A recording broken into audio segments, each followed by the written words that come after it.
يا اخويا عليا اطلاق اي قطعه عندي هنا ب 50 جنيه لو الاهلي النهارده كسب، عشان انا راجل اهلاوي واهلاوي متعصب قوي قوي قوي. طيب لو الاهلي ما كسبش هنعمل ايه؟ عاملين القطعه دي ب 30 جنيه، القطعه دي ب 50 جنيه، القطعه دي ب 30 جنيه، القطعه دي ب 100 جنيه. عاملين شويه عروض على الكوفي كورنر يا جماعه، بفضل الله عندنا منهم كميات.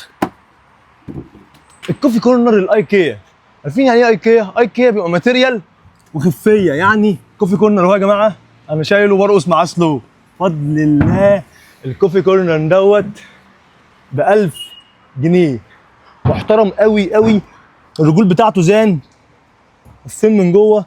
كوفي كورنر زي ما قال الكتاب، الكوفي كورنر دوت هنا ب 1000، هنا ب 700، هنا ب 1000، هنا ب 1000، هنا بفضل الله ب 1000.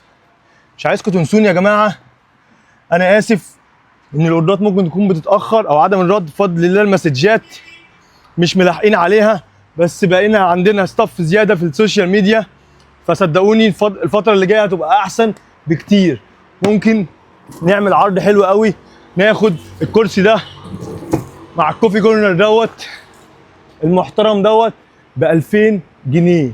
يعني الكرسي ده كان ب 1000 ونص، احنا عاملين عليه عرض ب 2000 مع الكوفي كورنر بتاعه. في كوفي كورنر هناك اهو عيني عليه بفضل الله ب 700 جنيه. هتحط هنا الشاي، هتحط هنا القهوه، هتحط هنا الكوفي بتاعك.